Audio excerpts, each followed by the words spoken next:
I had kind of a different day today. Several things happened I can't tell you about because they'd only embarrass you and embarrass me and have my family going. Candygram for Mongo. I was born my papa's son. When I hit the ground, I was on my run.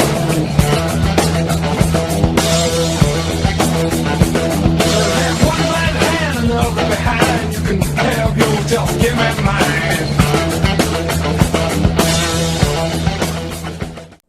Women are now coloring their armpit hair. Well, it does seem more silky and manageable. Are you kidding? Oh, Lord have mercy. As our tribute to liberalism continues, then some fruitcakes over on the left coast pardoned a tofu turkey. Nice. On a sadder note, it's official. For the first time since Ulysses S. Grant was president, that was like a long time ago, United States is no longer the world's largest economy. China just passed us. And here's a little odd fact. Well, this year, the S&P 500 has matched its 1929 performance with 48 record closing highs. I'm just saying.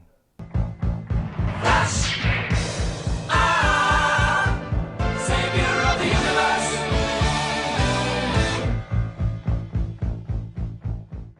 And then you hear Obama talking about, I don't talk about cases that are ongoing. My tradition is not to remark on cases where there may still be an investigation. Obama can't tell the truth about nothing. If I had a son, he'd look like Trayvon. The Cambridge police acted stupidly. Is that the IRS was used at a local level in Cincinnati, maybe other places, to Absolutely go after. wrong. But how do you know that? Because we still don't know what happened. Obama is the biggest liar I've ever seen.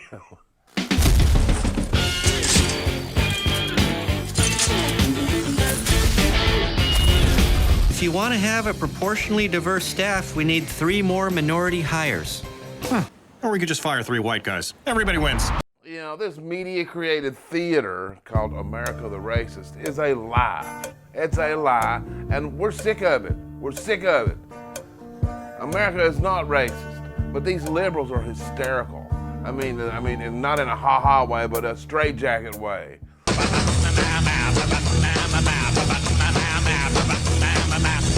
Now, singing White Christmas is racist.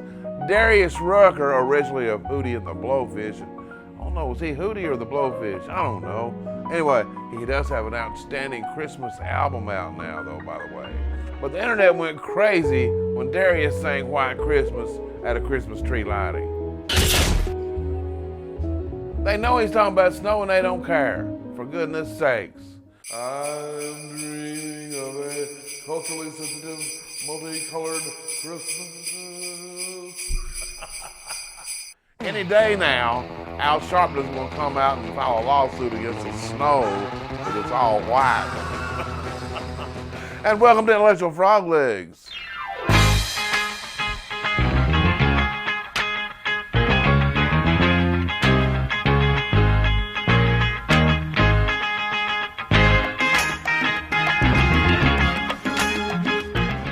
I'm sick and tired of us being called a racist country. America is 70% white. 70, these are numbers, these are not opinions. America is 70% white, and we have 2 black men, Barack Obama and Eric Holder, holding 2 of the highest offices in the land. And what we get called racist. We get race rights. Now we got illegals pouring across the border while these guys are holding the door open for them. But everything they've done has created anarchy. Everything. So sue me. And they're not stupid enough to not see this. But look, our debt has increased 70% under these Obama freaks. 70%? Think about that. Our debt has increased 70% in the past 8 years. My goodness, since the Democrats have been in charge. Well, if you wonder why Detroit went bankrupt look no further than this.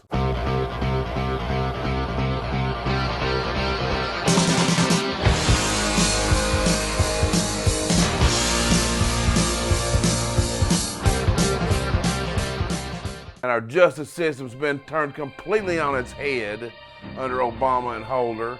Everything has racial overtones, everything. It's a politics of race. But just look how they treat blacks that disagree with the Democrat Party machine.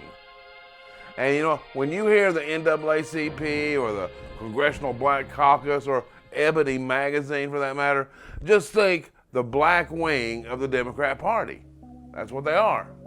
And when somebody tries to portray Obama as being reasonable and moderate, middle of the road, remind them that Al Sharpton is one of his advisors. A few of us in the civil rights leadership met with the president and the vice president on this on Monday. The federal government must come in and intervene.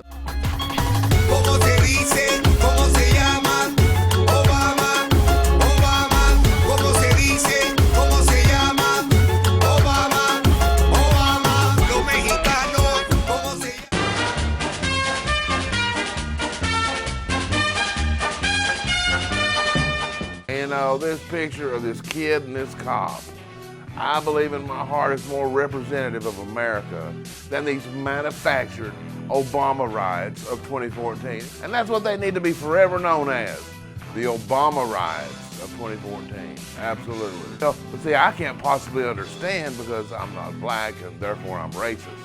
I might be white, but I know one thing.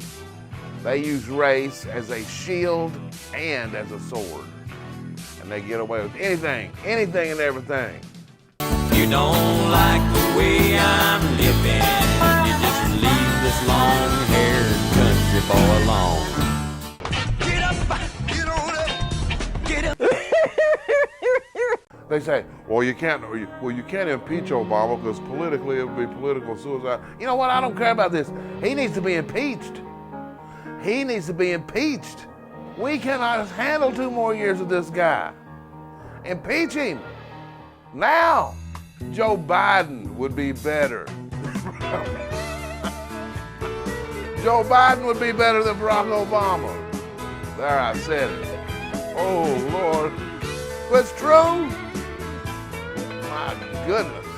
In the midnight hour, she cried more, more, more.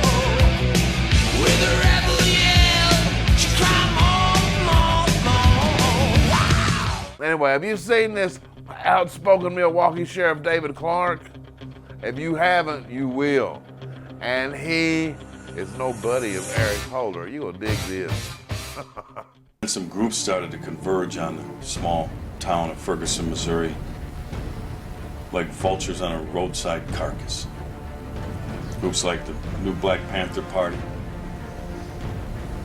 people like Al Sharpton,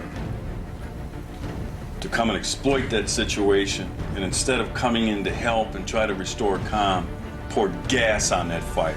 And then I sat up there and listened to Eric Holder throw law enforcement officers under the bus for political expediency. But I did not expect that from Eric Holder, who calls himself a law enforcement officer. And instead of talking responsibly, instead of measuring his words, because that's what's needed at a time like that, you gotta measure what you say, because tensions are high, and the wrong thing said can make a bad situation worse. And he sat up there and talked about how he has seen law enforcement officers profile. He's been the victim of racial profiling himself, and he named 2 situations. One in a traffic stop in New Jersey, and he said, I remember feeling the indignation as they searched my vehicle. And then he talked about a situation when he was in Georgetown, not too far from here, and how he and a friend were stopped on the way to the movie theater, and they felt that they were racially profiled. And he said, I was a federal prosecutor when those things happened. And I said, wait a minute. Mr. Attorney General, if you felt those officers violated your 4th Amendment rights and you're a federal prosecutor and you didn't say anything at the time, on behalf of everybody in the United States, you could have done something if you felt that? You could have made a complaint? Because all of us kind of realize in law enforcement, right? We testify, What do they say in court? If you didn't write it down, if you didn't report it, it didn't happen. And that's what I was thinking. Well, really, Mr. Attorney General? You didn't report it then. You didn't write it down, but you're telling us some 10, 15 years later for self-serving purposes. And this man sat up there and kind of insinuated that these law enforcement officers go out with some nefarious or malicious intent in their heart to deny people their rights and to indiscriminately shoot and take people's lives for nothing. And I was incensed by that. And that's why I said something publicly. You are watching... It's lots of Froglegs. Come on, baby. Take a slow out me. You know, I absolutely loved Sheriff Clark questioning Eric Holder's claims. I loved it. People need to, people who make claims that they cannot prove, especially public servants, should be called out. They should be humiliated. We should not make it easy for people to lie to us. But of course, that would be the job of an honest media. So I digress.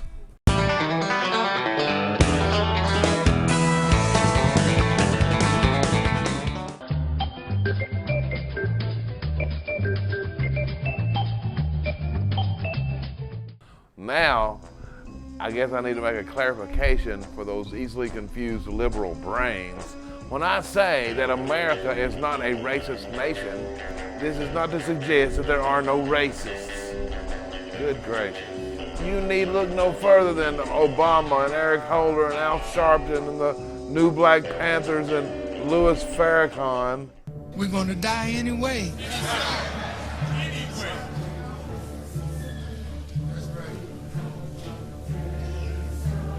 Let's die for something. As long as they kill us and go to Wendy's and have a burger and go to sleep, they're gonna keep killing us. But when we die and they die, then soon we're gonna sit at a table and talk about retired. We want some of this earth, or we'll tear this country up. Assalamu alaikum. Man, that's a crazy cat. He's got motherships.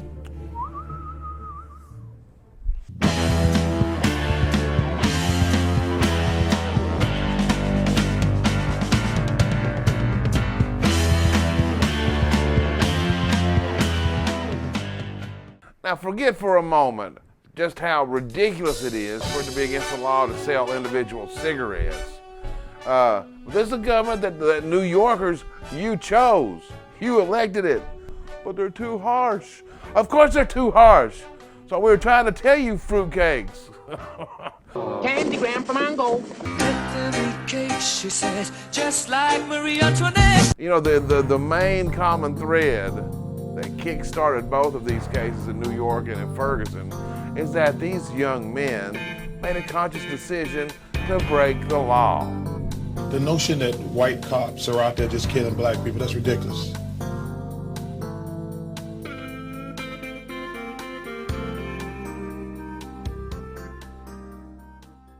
Before it becomes a felony, let's engage in a little capitalism. We got to let love roll.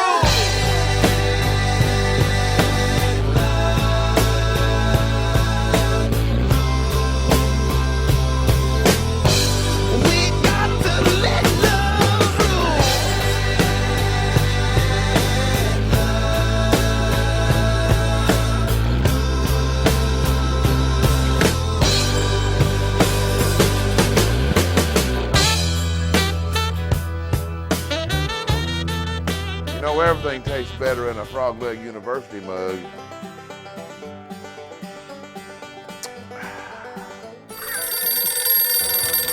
Hello? Of course I can act like I'm talking on the phone. Thanks. But of course, I come from a time when laws were actually real. and they weren't like abstract art. A great example is now Obamacare. We said this, but we actually mean this, and we're going to postpone this until this happens. We're a land of laws that apply only in certain cases to certain people under certain conditions. And we got a president that thinks Congress works for him.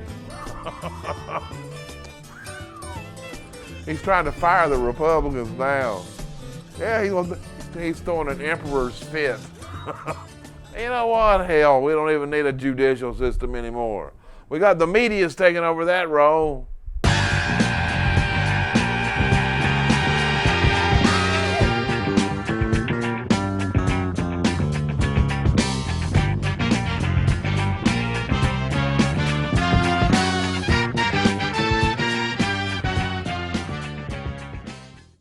And talk about racist. Isn't it racist for the media to go after Bill Cosby and not Bill Clinton?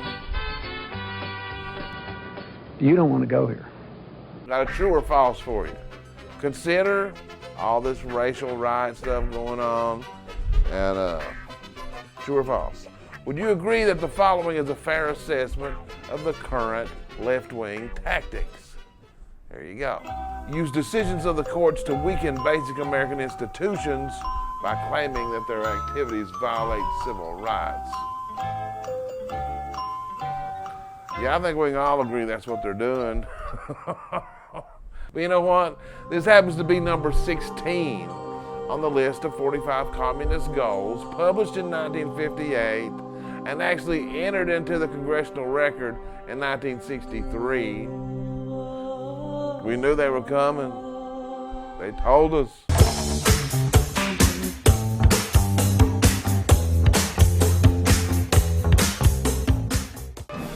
Now I'd like to invite you guys to come over and be a part of the Producers Club and be a part of the Producers Club video. And so you can be a member and be in the video for as little as $5. Of course, the more you donate, the more cool stuff you get. Please look for the Producers Club link under this video.